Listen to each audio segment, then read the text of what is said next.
Oi, gente, tudo bem com vocês?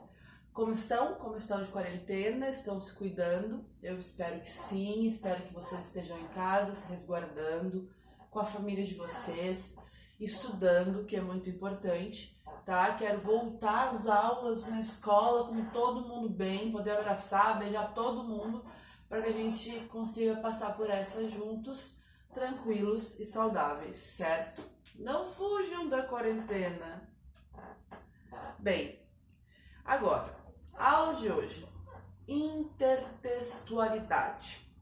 Sei que alguns primeiros anos aí da escola já começaram a ver isso, né? A gente começou em sala de aula a fazer discussão sobre o tema, mas aí fomos interrompidos por esse processo difícil, né, que a gente está passando da Covid-19, mas para a gente não se perder, para todas as turmas poderem começar direitinho, a gente vai lá do início do conceito de intertextualidade para que todo mundo possa relembrar o que já viu e também para aqueles que não começaram poderem começar com tranquilidade.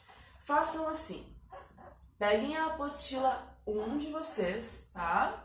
No módulo 3, lembrando que a apostila de língua portuguesa, e vão até a página 46. Lá na página 46, vocês vão ter o tema intertextualidade. Para a gente começar, vamos dar uma olhada agora em algumas definições para que tudo fique claro para vocês, tá? Então, primeiro, qual seria a definição? A definição de intertextualidade é quando um texto remonta, pensa, conversa com outro texto. Quando a gente tem ligações entre textos. Esses textos podem se ligar com textos de diversas épocas. Um texto do século XXI pode conversar com um texto do século XVIII. Um texto do século XX poderia ter conversado com um texto do século XIX. A intertextualidade, ela é atemporal. Ela faz relações em diversos momentos da história. E também outra coisa que é importante é saber que a intertextualidade não acontece só entre textos literários. Ela pode acontecer entre um texto literário e um texto não literário. Pode acontecer entre uma música e o cinema, entre um filme e uma reportagem. Enfim, é possível que aconteçam tanto com linguagens artísticas quanto com linguagens não artísticas, ok? Para a próxima. Sim, nós já conversamos sobre isso.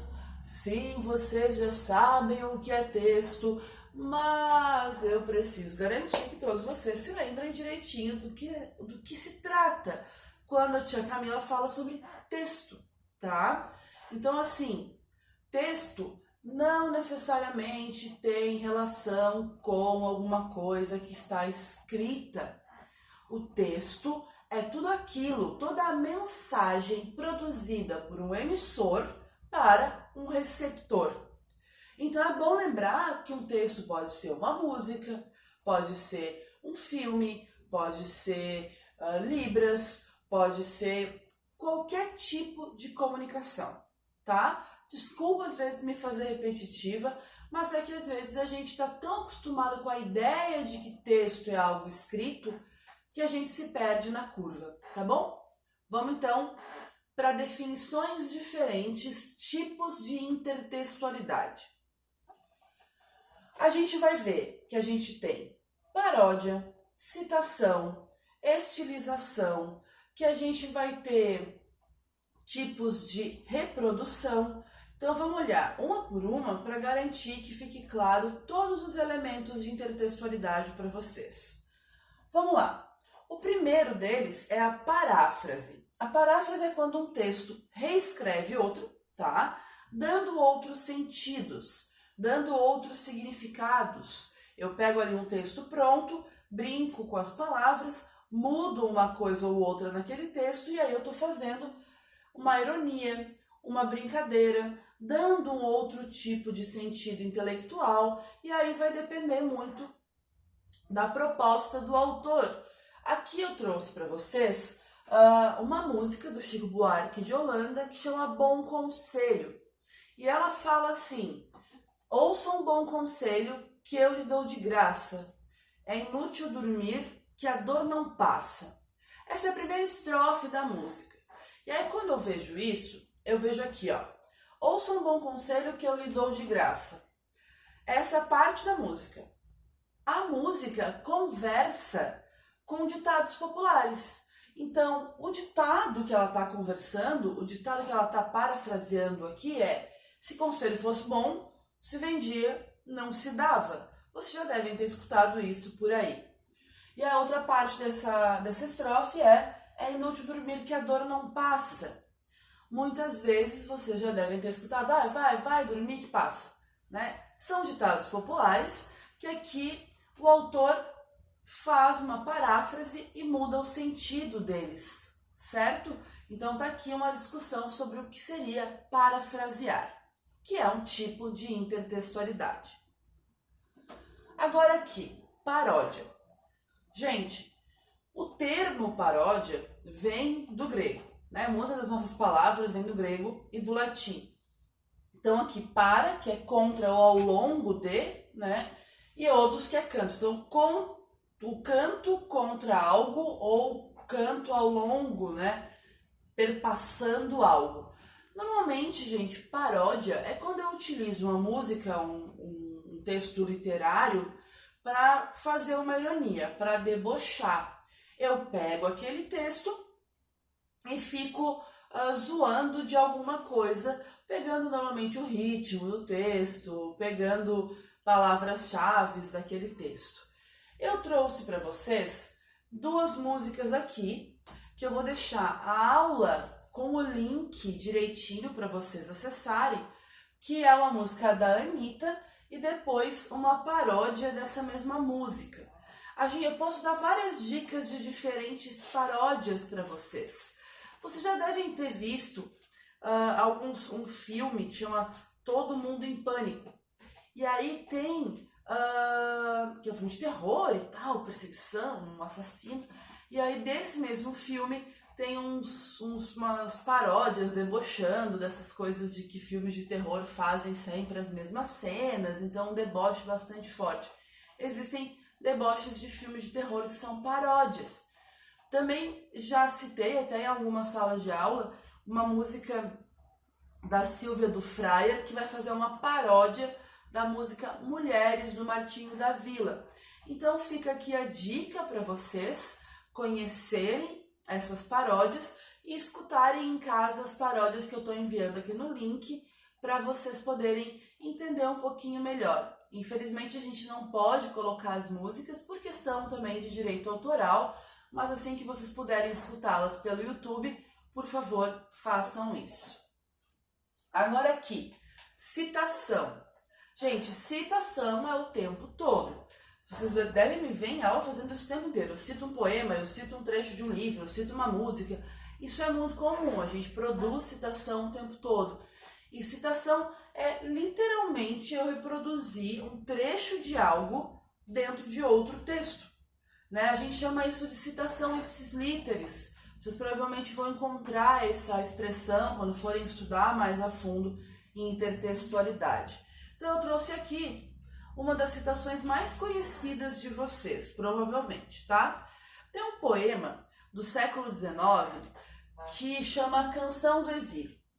O início dele vocês já ouviram, que é: minha terra tem palmeiras onde canta o sabiá, as aves que aqui gorjeiam, não gorjeiam como lá. Vocês já devem ter escutado esse trecho em algum momento por aí. Então, dentro desse poema, tem uma estrofe que é essa aqui, ó. Nosso céu tem mais estrelas, nossas várzeas têm mais flores, nossos bosques têm mais vida, nossa vida mais amores. Certo? Isto não me é estranho, professora. Não é, porque o nosso hino nacional, escrito por Osório Duque Estrada, vai se basear em algum momento do hino no trecho da Canção do Exílio, que é do Gonçalves Dias. Olha só. Do que a terra mais garrida, teus olhos lindos campos têm mais flores, nossos bosques têm mais vida, nossa vida no teu seio mais amores. Então, tá vendo? Olha só, presta atenção. nossos bosques têm mais vida. Tá aqui a citação direta. Nossa vida mais amores. Nossa vida, no teu seio mais amores. Então, o nosso hino tem uma citação direta de um poema do início do século XIX, tá? Próxima etapa. Espero que vocês estejam entendendo bem.